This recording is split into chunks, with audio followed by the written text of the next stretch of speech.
you're talking, who's feeling rage, despondency, disappointment, I hope mixed within that is a feeling, however small it may be, of vindication. And not a vindication of an I told you so, but a vindication of, for the last 6 years, we have been talking about the threats that these MAGAs pose to America. We have said it's not just Trump, it is Trumpism. We have said it is not just your issue or my issue, it is all of our issues. It's our very institutions that are under attack. We have said they are coming for all of us, and that the only way that we can survive is if we stand together, indivisible, against this threat and refuse to be divided. So am I surprised by this decision? Not at all. The other side, the MAGAs, have been building for this for years. Put aside the leaked opinion that we saw a few weeks ago, we knew this was coming, and there's something else we know. This isn't the culmination of what they're planning to do. It's the natural result of what they've been building, but it's not the culmination. We know that because they're telling us that. They're not just coming for abortion rights, they're coming for contraception, they're coming for who you can marry, who you can have a relationship with. They're coming for your schools, your communities. They are actively coming for our democracy, and we all know that. If you can hear my voice and are fighting fascism, clap once. If you can hear my voice and are fighting fascism, clap 3 times. Me too. So, I threw out a lot. I'm going to riff a little bit. I feel like it's more of a communal experience and I'm not just going through prepared notes. I'm flooded with memories of 2017 right now because if y'all remember, early on we were this kind of ragtag group of Indivisibles, right? We had put out the guide, it was going viral, groups were popping up everywhere, and I remember vividly in early 2017, Indivisible National was holding a lot of trainings at the state level. And I was going to give a speech like this to open up one of them. And we were in Arizona, and I was late. I rushed down, we were in a hotel, I rushed down to where the room was, where I was supposed to kick off. Went to the room, and it was labeled. The room was labeled, and it said, the National Association of Plasterers and Cement Masons. And I was like, that is so smart. That is so smart because we were worried about being infiltrated by the right. We were worried that people might see us in our communities. We wanted to stay hidden. We wanted to organize, but we didn't want to be targeted. So we were doing it behind the scenes. We were organizing behind the scenes. And I was pondering kind of the poetic beauty of this fake name that they put on the wall when one of our organizers came up to me and was like, hey, we're in this room over here.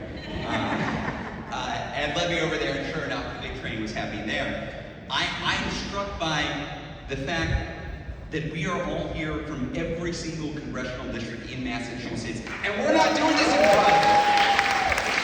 We're not doing this quietly. And the reason why we're not doing this quietly is because we're up against a whole lot right now.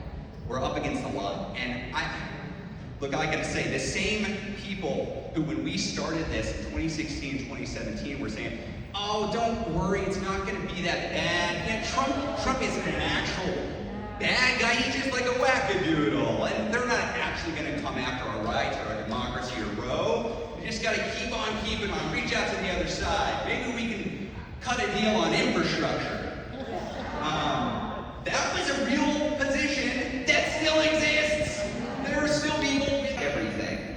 Now, it's many of these same people, many of them, these armchair political prognosticators, talking heads on TV, who are also spewing pessimism right now. And the reason why I don't see that in Indivisible settings is because Indivisible isn't a politics defined by a shirt we wear or a TV show we watch or something we consume. It's defined by what we do. It's defined by what we do. That's what defines Indivisible.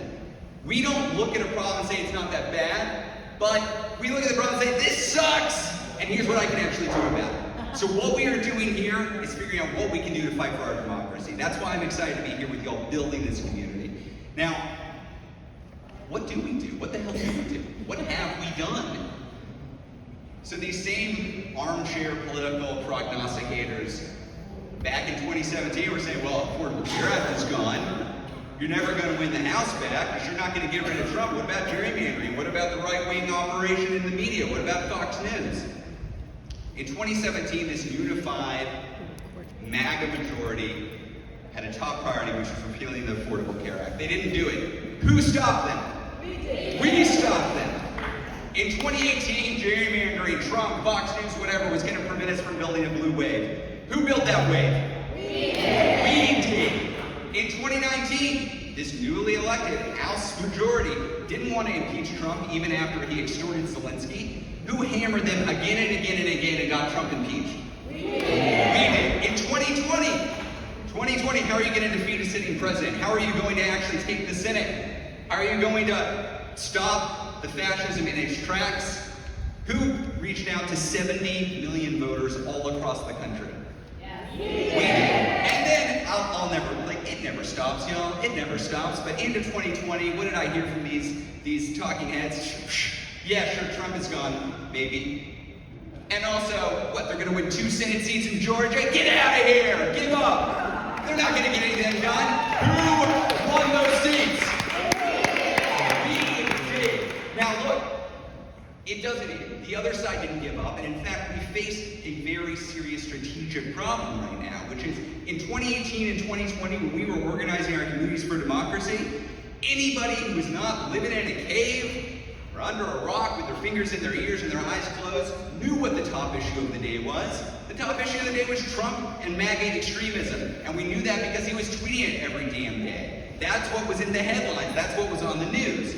So when we were doing our organizing communities, we didn't have to explain this to anybody. We could say, open the paper, turn on the news, you see what's happening. Do you agree with that? You have not joined us. Be part of the pro-democracy coalition. Then we won. We won. We did all this work and we won. Trump was out of office, suddenly off Twitter. And what were we left with? We were left with this vacuum. And as we said from the beginning, it wasn't just about Trump. It wasn't just about Trump. Did MAGA go home? No. They didn't go home after the election. They didn't go home after January 6th.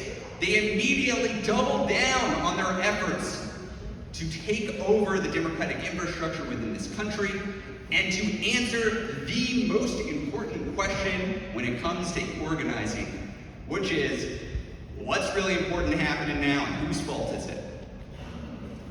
They have a vast, effective, right-wing propaganda arm that is able to answer that question. It's hard for it to work when you got Donald Trump out there being president doing wackadoodle stuff. But when he was out, that question was up for grabs. And they went to answer it, and they have done so effectively. The most important thing is in COVID, the most important thing is in the wildly popular Democratic agenda to pass bills to provide health care, to sanctify Roe, or to do any of the popular things that we see our legislators trying to do. The most important thing is critical race theory. Where'd that come from? The most important thing is trans kids in schools. The most important thing is your teachers being pedophiles. They create these things. This is the most important thing in their mind, and they want it to be the most important thing in all of our minds too. Because if we're talking about that, we're not talking about their dangerous, radical, anti-democratic extremism. And that is the most important thing happening in this country right now.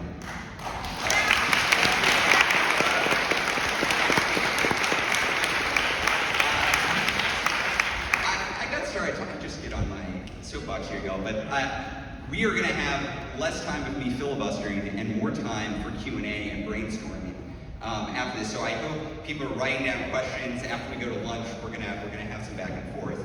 I really want to get into this with you all because what I'm talking about here, this answering the most important thing, that problem is not easy to solve.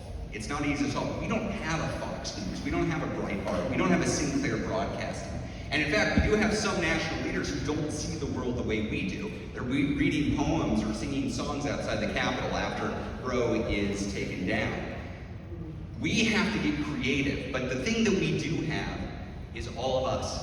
I'm spending a lot of time talking to statewide indivisibles here in Massachusetts, but in Arizona, in Colorado, in New Mexico, and what I see are crowds like this. People who are furious about the attack on our democracy and want to be messengers for truth in their own communities to drive the message that if we allow these power-hungry zealots to accumulate additional political power, we're toast. But driving that message is new. It's not political advocacy. It's not even electoral work. It's something more foundational. It's putting in the minds of all Americans who actually care about this that they need to be pro-democracy citizens as well, that they need to be part of the fight, and that when they're showing up at their legislator's office, when they're opening the news, when they're talking with their family at dinner, anytime they're showing up, that they are representatives of the truth. So I want to get into a Q&A with y'all. I want to get into a brainstorm session with y'all like I've done with Indivisible group leaders across the country, because we got to figure this out together. There is no turnkey solution here. Nobody is going to ride in and say, this is what you do, you say these words, and magically democracy is saved. Ain't going to happen. The way you save democracy is by doing democracy. And we got to do democracy together. That's why I'm here today. So I'm now the only thing standing between you and lunch, I think. It's a very dangerous place to be. So I am going to end my filibuster, and I'm going to point you to lunch, and then I'm going to ask you to spend this time thinking about how can we fight MAGA in our home turf? What can we do to support Indivisibles and other pro-democracy advocates in other states who are fighting MAGA on their home turf? And what do I want to yell at Ezra about? That's it. Deb, are we? Ooh, 5 minutes of questions. So if people have really quick questions, pepper me or start yelling. Okay, great. Carla.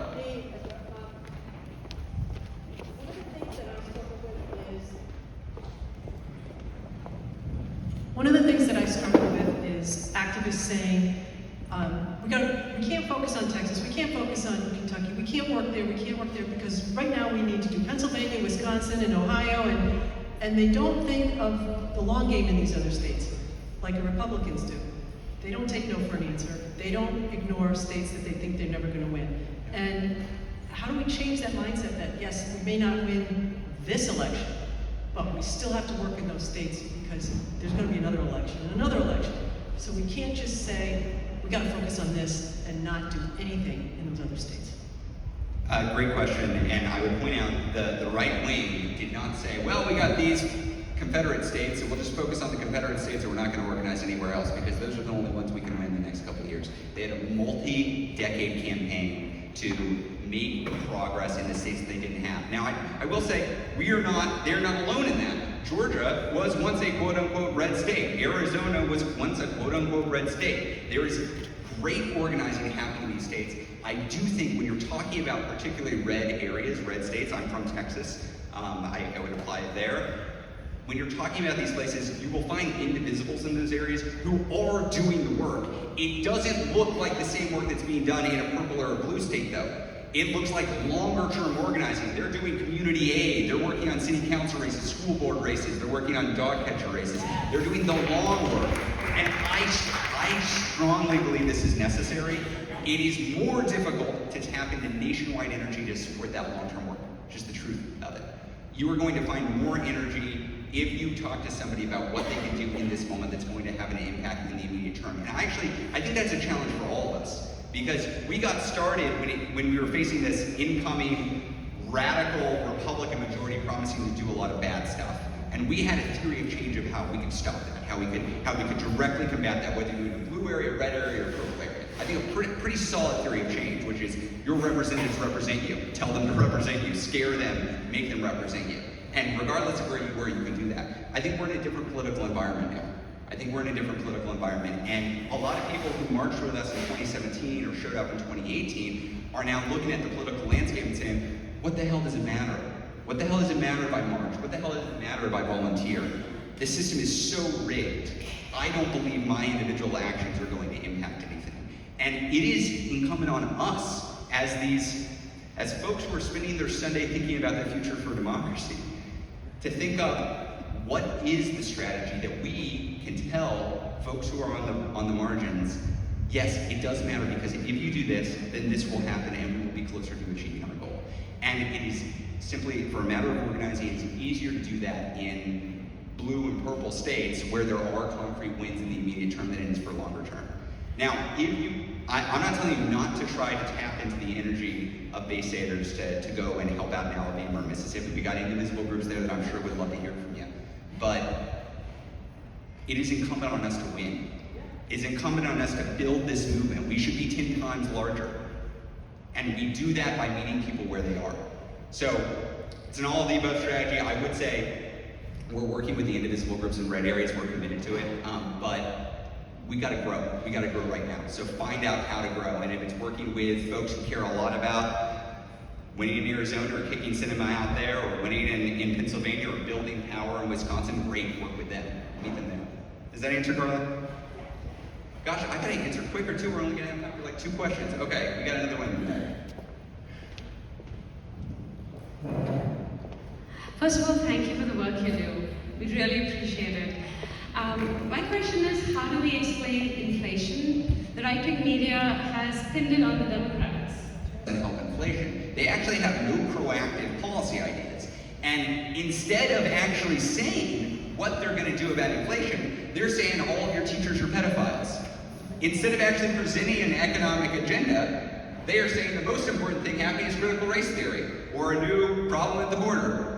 The right wing distracts from the issues of the day that are serious, and instead enacts a circus on the national stage. And they do that because they don't want to talk about their deeply unpopular policies, and that includes their economic agenda. The Democrats actually do have ideas for what to do about inflation, and it is Mitch McConnell and his cronies who are blocking any kind of legislation from getting done. So yeah, inflation is bad, and it's a problem, and it requires a policy response, so maybe you should turn to the people who actually are trying to respond to the problem, rather than the people who are yelling about pedophiles in schools. Does that help? In the back? Same table. Yep, you, yes you.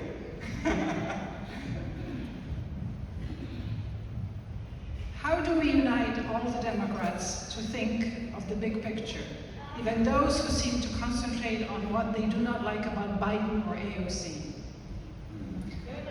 I'd say it's bigger than Democrats.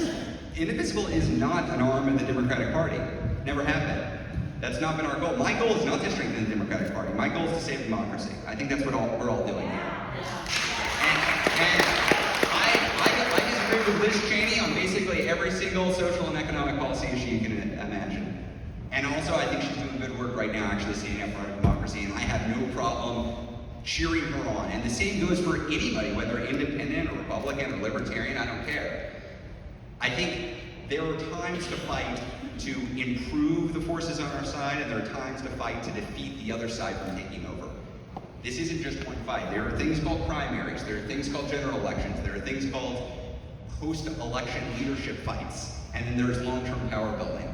And I think we need to be clear about what our goals are at each stage of the fight. We're not always looking at how we win the general election. We're not always looking at how we win the primary.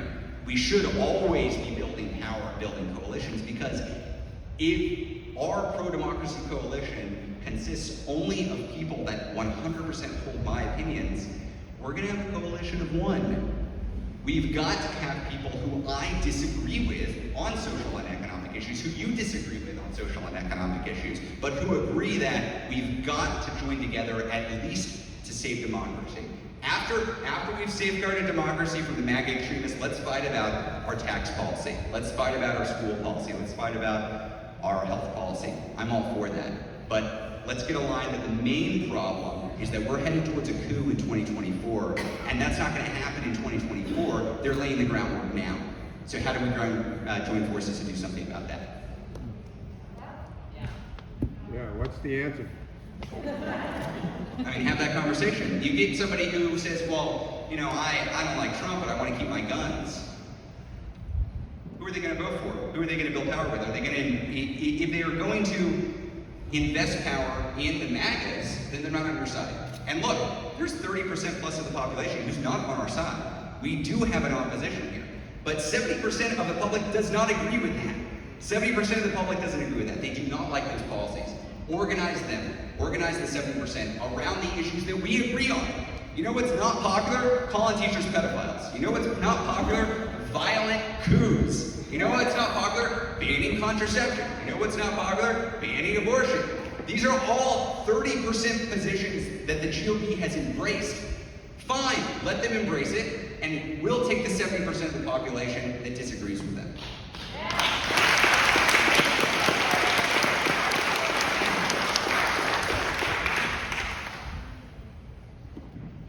And we solved it.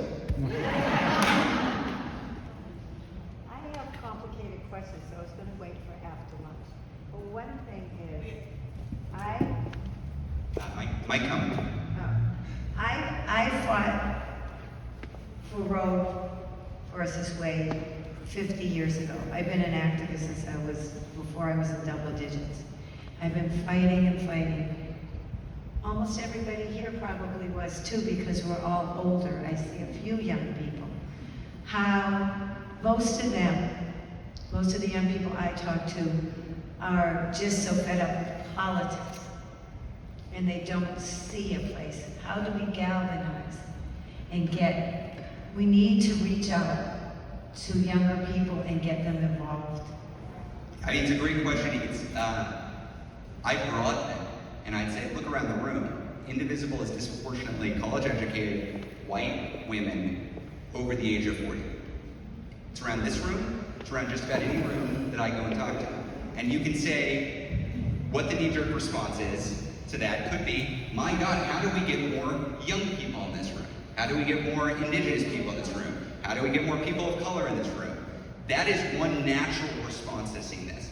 Another response is, well, there are 30 million college-educated women in this country. Why aren't they in this room? Why aren't they in this room? How are we doing our job well if we're not organizing everybody who's naturally with us and willing to be with us, but not actually doing anything about it? And then, when we've organized these folks, how do we work with United We Dream on family separation or DACA? How do we work with Black Voters Matter on the democracy bill? How do we work with Black Lives Matter on taking down Confederate monuments? How do we work with March for Our Lives on preventing gun violence? We show up, we bring the people that we've organized, and we build coalitions that way. So I think there is I am not confident that this group, if we put our heads together, is suddenly going to organize all the college students in the state behind the Indivisible banner. And I don't think we necessarily should try to do that. There are other folks who are organizing communities. It's our job to organize as much as we can and then work with these other organizers to build an indivisible coalition, you might say, to fight back against the fascists at the national level. So I think it's a good question. Indivisible is not the entirety of the pro-democracy movement. We're not an arm of the Democratic Party. We're not going to be the entire solution to that. It's not what we're about. But we can be part of the solution. And so I think partnership should be a major part of what you all do here.